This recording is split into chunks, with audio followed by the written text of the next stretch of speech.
as mere mortals who like to do a lot of research online, and where's the first place we go to? Like, where's the first place we really need to go, okay, I want to have an overview of Australia so that I can hone down on the state and then the suburbs and all of that. Where do you start?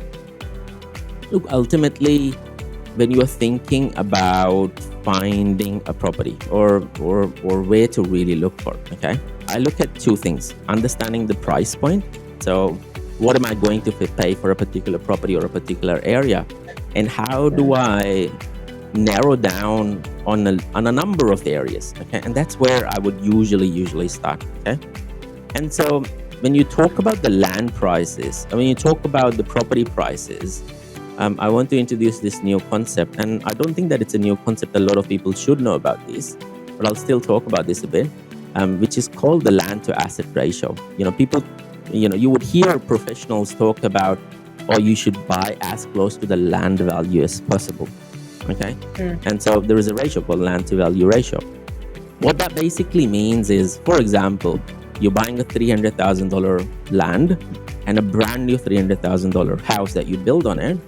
The land to value ratio, the value is the house that you put on it, which is brand new, which is 300, divided by 600,000, because that's the total value of the house now. You get a 50% land to value ratio, okay? And so they are pretty much equal.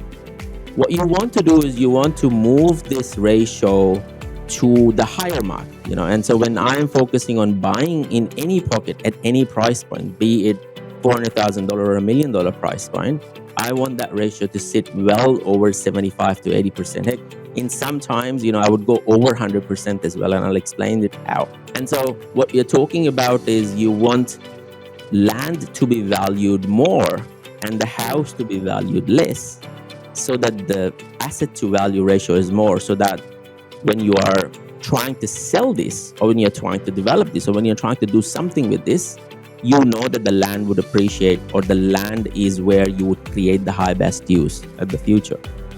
I'll give you a very typical example. So we bought this house for a client. It's a land of 1,000 square, just around December. And so 1,000 square meter land, you can subdivide this into 3 lots. And each lot, you can sell it around 300 to 350. And so if you look at the overall land value, it's well over $1 million, okay? Or I would say close to at least $900,000, okay? We purchased this property at around $650K purchase price. And so you can understand that, okay, the land value of this house or this place is significantly higher than the house that's built on it. And so you're looking at well over 120% land to asset ratio, and that's where you should always start.